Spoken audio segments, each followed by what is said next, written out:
Dear student, most welcome है Champaran polytechnic classes के YouTube channel पे। उम्मीद करते हैं कि अच्छे होंगे और पढ़ाई लिखाई अच्छे से कर रहे होंगे। हम लोग सेकेंड सेमेस्टर के सिलेबस की एनालिसिस कर रहे हैं और इस क्रम में आज हम लोग मैकेनिकल इंजीनियरिंग के अंदर जो न्यू सिलेबस है उसको हम लोग अच्छे से एक्सप्लेनेशन के साथ अध्ययन करेंगे और समझेंगे कि एसबीटी के द्वारा मैकेनिकल इंजीनियरिंग के छात्रों को सेकेंड सेमेस्टर के अंदर कौन कौन से सब्जेक्ट पढ़ने के लिए बोला गया है और किस सब्जेक्ट के अंदर कौन कौन सा टॉपिक है उसको हम लोग काफी अच्छे से एक्सप्लेन करेंगे। तो चलिए स्टार्ट करते हैं प्रत्येक टॉपिक को। तो आप पहले ही देख सकते हैं क्या है, mechanical engineering second semester new syllabus जो 2024 के बाद लॉन्च हुए थे, 2025 वाले 25 में पहली बार पढ़ाई होने जा रहा है, इसको हम लोग समझेंगे। तो देखते हैं कौन कौन से सब्जेक्ट है। तो देखिए मैकेनिकल के अंदर 4 सब्जेक्ट आपको सेकेंड सेमेस्टर में पढ़ना है जिसके एग्जाम होंगे आपके। कौन कौन से सब्जेक्ट है समझ लेते हैं एक एक करके। पहला है अप्लाइड फिजिक्स ए। समझेंगे कि अप्लाइड फिजिक्स के अंदर क्या पढ़ना है, कौन कौन से टॉपिक है, कौन कौन से चैप्टर है, इसको भी जानेंगे थोड़ा सा अगले स्लाइड के अंदर। तो हमारा पहला एक सब्जेक्ट हो गया, नाम क्या है, अप्लाइड फिजिक्स ए। सेकेंड है fundamental of electrical and electronics engineering, ये दूसरा सब्जेक्ट है। एफ ट्रिपल ई जिसको शॉर्ट फॉर्म में बोलेंगे, क्या बोलेंगे, F triple E, fundamental of electrical and electronics engineering, F O triple E भी बोलता है सब।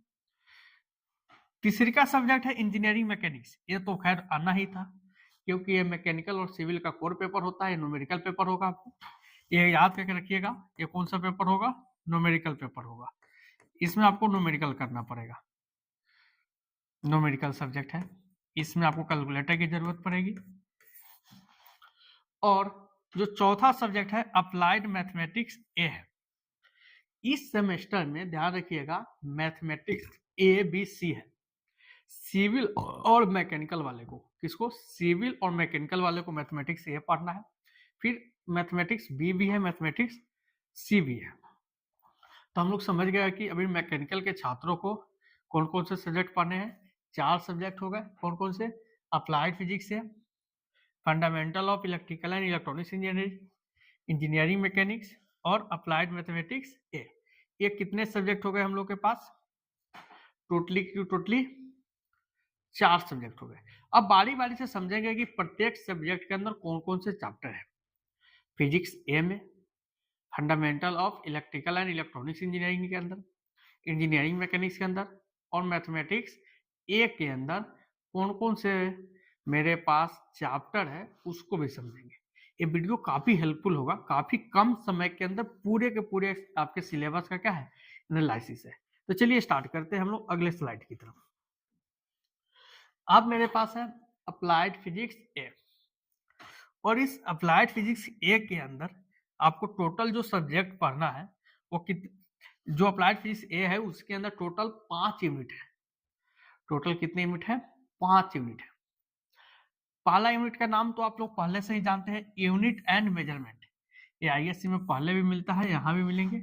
यूनिट एंड मेजरमेंट के अंदर आपको बेसिकली फिजिकल क्वांटिटी क्या होते हैं, यूनिट क्या होते हैं, एक्यूरेसी क्या होते हैं, डायमेंशंस क्या होते हैं, ये सारे टॉपिक को कवर करना है। दूसरा है सर्कुलर एंड रोटेशनल मोशन। देखिए ये 2 चैप्टर हुआ करता था, एक सर्कुलर मोशन अलग होता था, एक रोटेशनल मोशन अलग होता है। दोनों को आपस में कंबाइन कर दिया गया है। देखिए सर्कुलर मोशन के अंदर हमको समझना है कि कोई बॉडी सर्कुलर पाथ पे चलते तो centripetal force, centrifugal force, circular motion क्या होते हैं इसको जानना है। रोटेशनल मोशन के अंदर हम लोग मोमेंट ऑफ इनर्शिया, जनरली जब कोई बॉडी अपने एक्सिस पर रोटेट करता है तो उस सब चीज मोमेंट ऑफ इनर्शिया के बारे में अध्ययन करना है। एमओआई याद करके रखना है, किसके बारे में पढ़ना है, मोमेंट ऑफ इनर्शिया। थर्ड है physical property of matter and heat. देखिए एक चैप्टर ये अलग होता था, एक चैप्टर हीट अलग चैप्टर था, दोनों को एक साथ जोड़ दिया गया। देखने के तो कहते हैं कि 5 यूनिट है, लेकिन यूनिट को कंबाइन किया गया आपके सिलेबस में। क्या है, physical property of matter and heat. Physical property के अंदर स्ट्रेस क्या है, स्ट्रेन क्या है, विस्कोसिटी क्या है, यानी कोई पदार्थ के गुण, stress, strain, elasticity, plasticity, viscosity, surface tension, ये सारे टॉपिक को कवर करना है। हीट, हीट तो एकदम जाना पहचाना टॉपिक है। थर्मल कंडक्टिविटी पढ़ना है, मोड्स ऑफ हीट ट्रांसफर पढ़ना है, थर्मोमीटर क्या होते हैं, कैलोरीमीटर क्या होते हैं, ये अलग चैप्टर हुआ करता था पहले के सिलेबस में, और अभी आपको क्या कर दिया गया है, कंबाइंड कर दिया गया है।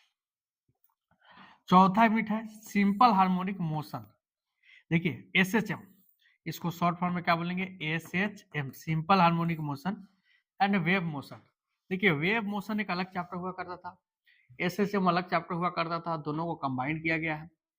सिंपल हार्मोनिक मोशन, सरल आवर्त गति, जब कोई वस्तु एक फिक्स पॉइंट के आगे पीछे ट्रेवल करता है, उसके बारे में जानना है। वेव मोशन, जब आप पत्थर कंकर तालाब में मारते हैं तो वहां पे एक तरंग क्रिएट होता है, जो हम साउंड बोल रहे हैं ये भी वेव है। तो वेव एक स्थान से दूसरे स्थान तक किस तरीके से मूव करता है, वेव कितने प्रकार के होते हैं, ये सारे टॉपिक कवर करना है यूनिट 4 के अंदर। यूनिट 5 है जिसका नाम है मॉडर्न फिजिक्स। मॉडर्न फिजिक्स के अंदर हमको लेजर, लेजर क्या होते हैं, लेजर जब भी बात आती है तो आपके माइंड में एक ही चीज आता है, लेजर लाइट। लेजर का यूज कहाँ पे होता है, लेजर कितने प्रकार के, लेजर कैसे उत्पन्न किए जाते हैं, कौन कौन से स्टेप जनरेट यूज करना पड़ता है लेजर उत्पन्न करने के लिए, वो सारे चीजों को पढ़ना है कहाँ पे, यूनिट 5 के अंदर। ये थे मेरे पास अप्लाइड फिजिक्स ए के सिलेबस। अब हम लोग के पास बारी है अगले सब्जेक्ट की तरफ, और अगला सब्जेक्ट का नाम है fundamental of electrical and electronics engineering, जिसको शॉर्ट फॉर्म में FOEEE बोलेंगे। क्या बोलेंगे इसको, FOEEE बोल सकते हैं, fundamental of electrical and electronics engineering. ठीक है, ये पहले CS ब्रांच वाले छात्र फर्स्ट सेमेस्टर में पढ़े थे, कंप्यूटर साइंस एंड इंजीनियरिंग वाले छात्र इसको फर्स्ट सेमेस्टर में पढ़े हुए हैं, और हम लोग मैकेनिकल वाले इसको कब पढ़ रहे हैं, सेकेंड सेमेस्टर के अंदर। ठीक है, देखिए अभी जो फिजिक्स देखे थे वो फिजिक्स अलग था, जो पिछले सेमेस्टर में इलेक्ट्रिकल वाले फिजिक्स पढ़े थे उसका केवल यूनिट फर्स्ट मिलता और यूनिट लास्ट मिलता, 20 का कोई यूनिट नहीं मिलने वाला है, उस सब का फिजिक्स अलग था, हम लोग का फिजिक्स अलग है, ध्यान रखिएगा। अभी क्या है, FOEEE ये सेम है जो कंप्यूटर साइंस वाले छात्र अभी पढ़े थे, वही सिलेबस है। क्या है, basic electrical parameter and concept. यहाँ इस चैप्टर के अंदर जितने भी कैपेसिटर होते हैं, इंडक्टर होते हैं, रेसिस्टर होते हैं, जितने भी एक्टिव और पैसिव डिवाइस है, इलेक्ट्रिकल डिवाइस है, इलेक्ट्रॉनिक डिवाइसेस है, उस सारे चीज के बारे में अध्ययन करना है कहाँ पे, पहले चैप्टर के अंदर। दूसरा है fundamental of DC and AC circuit. हाँ, अल्टरनेटिंग करंट और डायरेक्ट करंट वाले जितने भी सर्किट है, जैसे RLC सर्किट है, ओम्स लॉ है, किरचॉफ लॉ है, लिनियर नॉन लिनियर, इस सारे टॉपिक के बारे में हमको कहाँ पे पढ़ना है, यूनिट 2 के अंदर।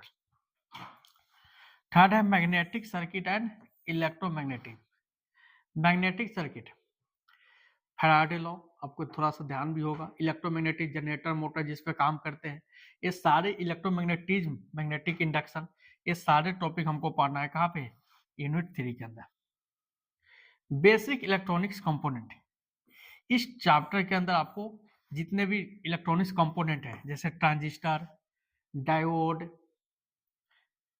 जितने भी आप मोबाइल फोन खोलते हो, अगर चॉकलेट जैसा बहुत छोटा छोटा डिवाइस मिलता होगा, वो सारे डिवाइस, कोई ट्रांजिस्टर होता है, कोई डायोड होता है, कोई ऑपरेशनल एम्पलीफायर होते हैं, कोई जेनर डायोड होते हैं, कोई BJT होता है, FET होता है, ये जितने भी इलेक्ट्रॉनिक्स कंपोनेंट है वो सारे चीज के बारे में पढ़ना है कहाँ पे, यूनिट 4 के अंदर। या इसको अदर वर्ड में सेमी कंडक्टर डिवाइस भी बोल सकते हैं। क्या बोल सकते हैं, सेमी कंडक्टर। पिछला फिजिक्स में एक चैप्टर हुआ करता था सेमी कंडक्टर, वो सब चीजों के बारे में हमको अध्ययन करना है यूनिट 4 के अंदर। तो कुछ थोड़ा सा आपको बेसिक लग रहा होगा। और यूनिट 5 है ओवरव्यू ऑफ डिजिटल इलेक्ट्रॉनिक्स। हाँ, इसी की खोज थी डिजिटल इलेक्ट्रॉनिक्स में, जिसमें हम लोग बुलियन अलजेब्रा, जैसे हम जानते हैं कि कंप्यूटर केवल किसके रूप में समझता है, 0 और 1, जिसको बाइनरी बोलते हैं। तो कोई भी अलजेब्रा बहुत प्रकार के हैं, जिसमें बुलियन अलजेब्रा एक स्पेशल अलजेब्रा होता है जो डिजिटल इलेक्ट्रॉनिक्स के अंदर यूज होता है पूरे कंप्यूटर को समझाने के लिए। तो उसमें नंबर सिस्टम कैलकुलेटर के माध्यम से आप हेक्सा, ऑक्टा, फिर logic gate, NAND gate, AND gate, OR gate, universal gate भी आपको, एक्सोर गेट, ये सारी चीजों के बारे में अध्ययन करना है। कहाँ पे? यूनिट 5 के अंदर। तो उम्मीद है कि आपको समझ में आ रहा होगा, और काफी कम समय के अंदर हम लोग ब्रीफ एक्सप्लेनेशन देख रहे हैं कौन कौन से टॉपिक हमको कवर करने हैं। अब हम लोग अगले स्लाइड में चलते हैं, और तीसरा सब्जेक्ट हम लोग का स्टार्ट होता है इंजीनियरिंग मैकेनिक्स। ये तो खैर मैकेनिकल और सिविल का एकदम जाने हैं, दिल का धड़कन है। और जब आप बीटेक का एग्जाम देने जाइएगा एलई का ना, लेटर एंट्री से, तो 50 क्वेश्चन केवल इंजीनियरिंग मैकेनिक्स के रहते हैं। जब आप डिप्लोमा के बाद बीटेक करने जाते हैं तो लेटर एंट्री के एग्जाम देते हैं, जिसमें 3 साल में बीटेक कंप्लीट होता है। तो उसमें 150 क्वेश्चन एग्जाम में रहते हैं उसके एंट्रेंस में, जिसमें 50 इंजीनियरिंग मैकेनिक्स, 50 मैथमेटिक्स, 50 इंग्लिश, दूसरा कोई सब्जेक्ट नहीं। तो ये बहुत ही स्ट्रॉन्ग पेपर है और न्यूमेरिकल पेपर है। इसमें भी 5 यूनिट है। मैकेनिक्स एंड फोर्स सिस्टम, इसमें हमको जानना कि मैकेनिक्स कितने प्रकार के होते हैं, फोर्स कितने प्रकार के होते हैं, लॉ ऑफ टेंगल लॉ जिसमें हम लोग फोर्स को ऐड करते हैं, parallelogram law, principle of transmissibility, ये सब टॉपिक है। दूसरी का है स्टैटिक्स इक्विलिब्रियम, इसमें हम लोग बीम के बारे में जानते हैं, बीम क्या होता है, सपोर्ट क्या होता है, लोड कितने प्रकार के होते हैं। तो ये सब के बारे में हम लोग कहाँ पे अध्ययन करेंगे? यूनिट 2 के अंदर। जो आप लोग घर में बीम देखते हैं ना, पिलर ढलाता है, बीम ढलाता है, तो सब चीजों को कितनी मजबूती होना चाहिए, ये सब न्यूमेरिकल हम लोग अध्ययन करेंगे कहाँ पे? यूनिट 2 के अंदर, इक्विलिब्रियम। तीसरी का फ्रिक्शन है, घर्षण है। फ्रिक्शन क्या है, फ्रिक्शन कितने प्रकार के आते हैं, लॉ ऑफ फ्रिक्शन, फिर उससे रिलेटेड न्यूमेरिकल क्वेश्चन। फ्रिक्शन तो बहुत ज्यादा इंपॉर्टेंट है मेरे रियल लाइफ में, मशीन के अंदर फ्रिक्शन होते हैं, तो आपको फ्रिक्शन का न्यूमेरिकल क्वेश्चन भी करना है। चौथा है centroid, centre of gravity end moment of inertia. ये नया टॉपिक जोड़ दिया है, पहले मॉस में हुआ करता था, उसको भी ला दिया यहीं पे। तो आपको सीजी यानी कोई भी बॉडी है तो उसका सेंटर ऑफ ग्रेविटी न्यूमेरिकल, यहाँ से 100% न्यूमेरिकल, कोई ऐसा साल नहीं है जहां नहीं पूछा गया है। 10 नंबर का न्यूमेरिकल यहाँ पे हर एक साल पूछा जाता है, 6 नंबर, 4 नंबर। और simple lifting machine, simple machine के बारे में यहाँ से भी, ये पूरा चैप्टर जो है ना, यानी पूरा सब्जेक्ट ही बोलिए, ये न्यूमेरिकल पेपर है, और आपको एग्जाम में न्यूमेरिकल पूछे जाते हैं। काफी मैथ से भी ज्यादा मार्क्स उठ सकते हैं अगर आप पढ़ाई कीजिएगा तो। काफी स्ट्रॉन्ग सब्जेक्ट होता है। और इसमें तो जब 80 नंबर का एग्जाम होता था तो 80 में थ्योरी एग्जाम में मेरा 75 या 74 नंबर था, और लड़के 70 में 65-66 ला भी चुके हैं मेरे कोचिंग से। तो ये काफी इंपॉर्टेंट सब्जेक्ट होगा। चौथा सब्जेक्ट है अप्लाइड मैथमेटिक्स ए, अप्लाइड मैथमेटिक्स ए। अब देखिए, पिछले सेमेस्टर में आप लोग डिफरेंशिएशन पढ़ के छोड़ दिए थे, उसी का एक बड़ा भाई था इंटीग्रेशन, जिसको आप नहीं पढ़े थे। तो यहाँ पे पहला चैप्टर ही आपको मिलेंगे integral calculus and its application, यानी आपको इंटीग्रेशन के बारे में जानना है, और उसके एप्लीकेशन में उसके प्रयोग कहाँ है। तो एरिया बाउंडेड कर्व, वॉल्यूम निकालने में, जैसे इस सब शेप का आपको एरिया निकालना है, आयतन निकालना है, तो यहाँ सब जगह पे इंटीग्रेशन यूज किया जाता है। तो यहाँ पे आपको इंटीग्रेशन और उसके अनुप्रयोग पढ़ना है।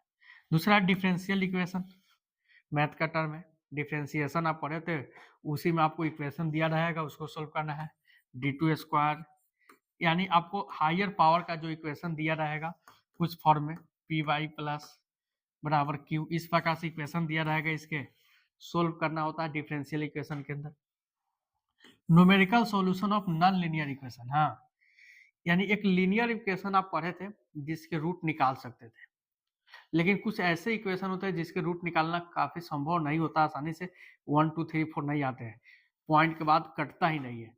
तो उस इक्वेशन के जो आप सॉल्यूशन कीजिएगा वहां पे पढ़ना है। उसमें न्यूटन राप्सन मेथड आते हैं, इटरेशन मेथड आते हैं, कैलकुलेटर के यहाँ भी काफी जॉर्डन मेथड आते हैं, वो सब पढ़ना है। न्यूमेरिकल इंटीग्रेशन है, इंटीग्रेशन ही है जिसमें आपको वैल्यू पुटिंग वाला वैल्यू आएगा, यानी इंटीग्रेशन में लिमिट के साथ। और प्रोबेबिलिटी डिस्ट्रीब्यूशन, थोड़ा सा स्टैटिक्स प्रोबेबिलिटी आप पढ़े थे, उसका एडवांस वर्जन है, प्रोबेबिलिटी डिस्ट्रीब्यूशन वेरिएंस पढ़ना है। उम्मीद करते हैं कि मैकेनिकल के छात्रों का सिलेबस हम लोग एनालिसिस कर चुके हैं, जिसमें हम लोग टोटली टू टोटली चारों सब्जेक्ट को समझे कि कौन कौन से सब्जेक्ट है और किस सब्जेक्ट के अंदर कौन से टॉपिक है, इसको भी समझे।